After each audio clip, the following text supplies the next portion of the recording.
Assalamualaikum warahmatullahi wabarakatuh. Pertemuan 11 pengelolaan sumber daya air. Kita lanjutkan pertemuan yang lalu. Ada 3 komponen pengelolaan sumber daya air terpadu dan enabling environment sudah minggu lalu.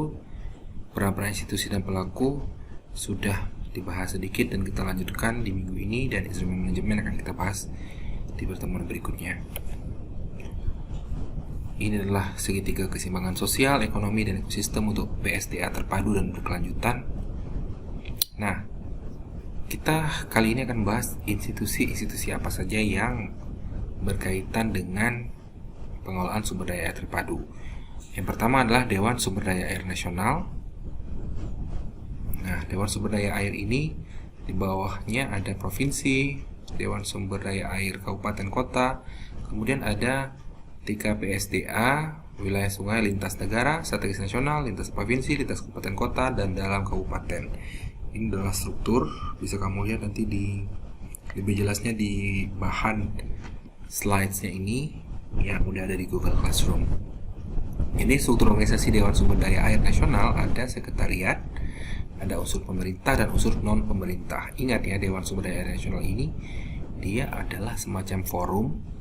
Jadi nanti pejabat-pejabat dari berbagai pihak, misalnya dari kementerian, dari dinas, dari pemerintah daerah, pemerintah kota, itu organisasi juga ada di situ untuk koordinasi.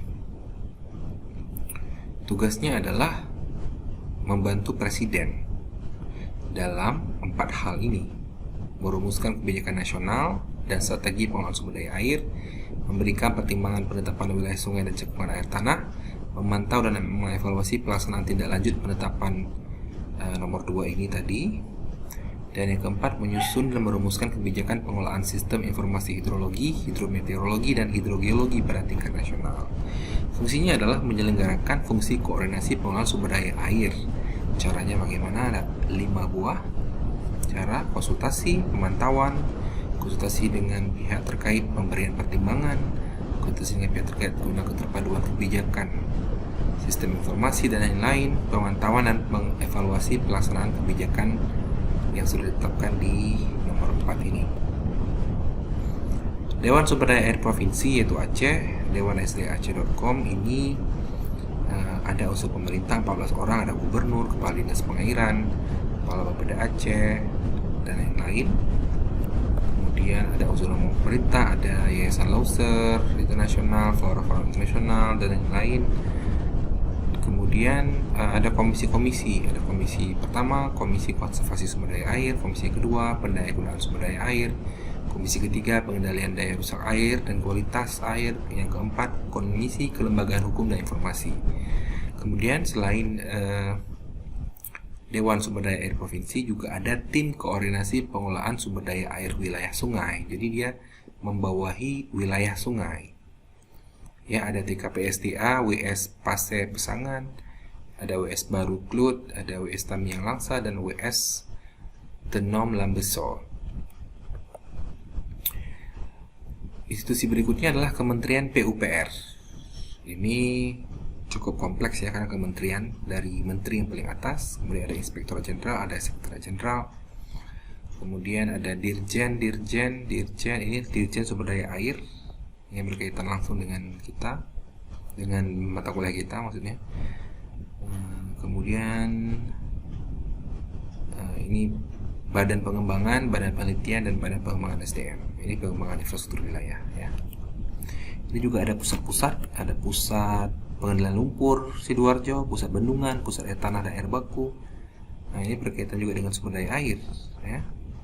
Pusat data dan informasi juga, kalau data dan informasi yang diolah adalah atau disimpan adalah tentang sumber daya air, juga berkaitan di sini. Jadi banyak sebenarnya halnya yang berkaitan ya. Di bawah Dirjen SDA ada Direktorat Bina Penatagunaan SDA, ada Direktorat Pengembangan Jaringan SDA, Direktorat Sungai dan Pantai, Direktorat Irigasi dan Rawa, Direktorat Bina Operasi dan Pemeliharaan. Dirjen Sumber Daya Air, ini dia yang di sini ya. Silakan dibaca sendiri. Dia punya tugas menyelenggarakan perumusan dan pelaksanaan kebijakan di bidang pengelolaan sumber daya air sesuai dengan ketentuan peraturan perundang-undangan.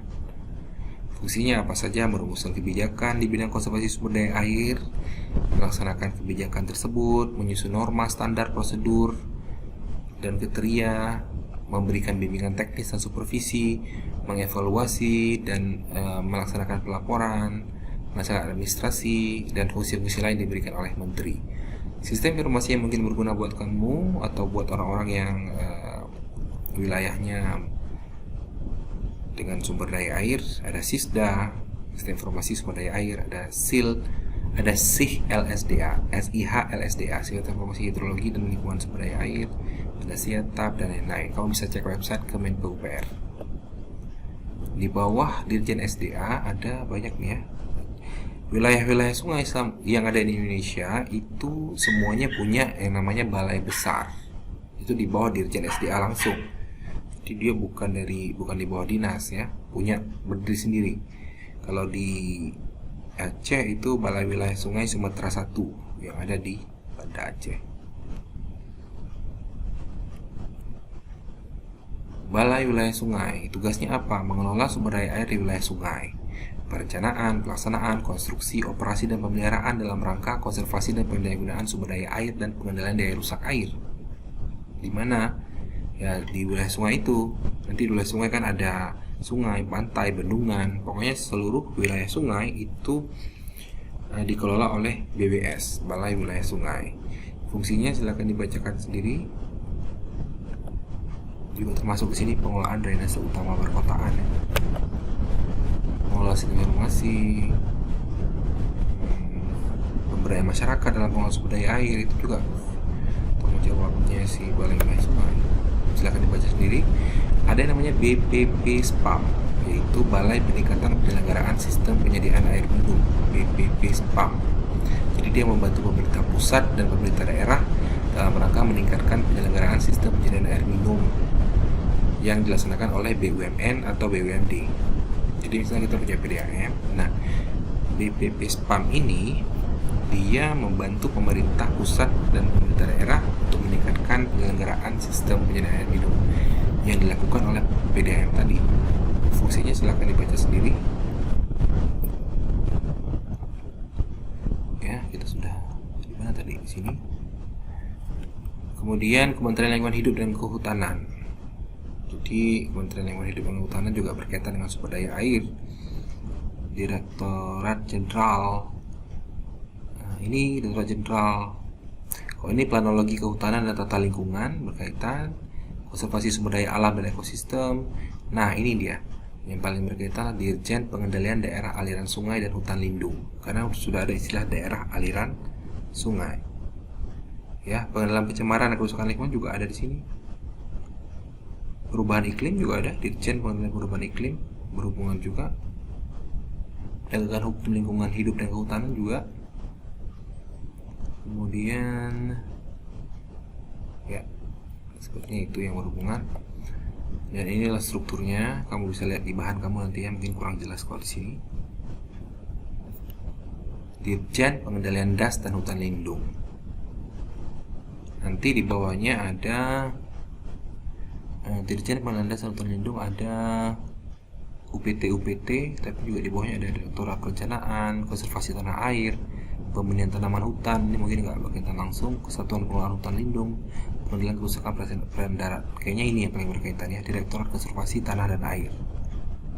Dan juga ini, Perencanaan dan Evaluasi Pengendalian DAS.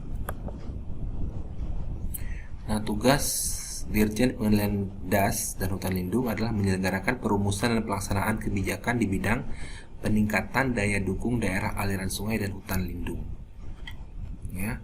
Fungsinya silakan dicari sendiri, dibaca maksudnya. Nah, dalam mengoptimalkan tugas pelayanan pembangunan bidang PDASHL di daerah, Ditjen PDASHL punya yang namanya UPT. Ya. Ada 36 UPT berupa Balai Pengelolaan Daerah Aliran Sungai dan Hutan Lindung atau BPDASHL, dan ada 2 UPT yaitu Balai Perbenihan Tanaman Hutan. Nah, BPDASHL kalau di Aceh itu ada BPDASHL Krung Aceh, Banda Aceh letaknya tempatnya ya. yang lain, di berbagai kota yang lain. BPDASAL itu sekali lagi adalah Balai Pengelolaan Daerah Aliran Sungai dan Hutan Lindung.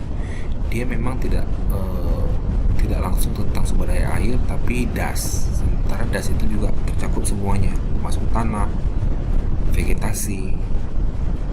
Nah, tanah dan air juga nggak bisa dipisahkan. BPDASAL ini silahkan dibaca sendiri tugas pokoknya, menyusun rencana pengelolaan DAS dan lain-lain. Dinas Pengairan. Nah, Dinas Pengairan ini Dinas Pengairan Aceh, ini alamatnya, ini adalah strukturnya ini, kerangkanya ini berada di pemerintah provinsi, ya. Sudah jelas di bawah ini sudah berhubungan semua dengan sumber daya air. Ada kepala bidang teknik dan konstruksi, kepala bidang irigasi, rawa dan pantai, ada kepala subbagian program informasi dan humas, ya, ini mungkin masalah administrasinya. Ada kepala bidang sungai, danau dan waduk, ada kepala bidang operasi dan pemeliharaan.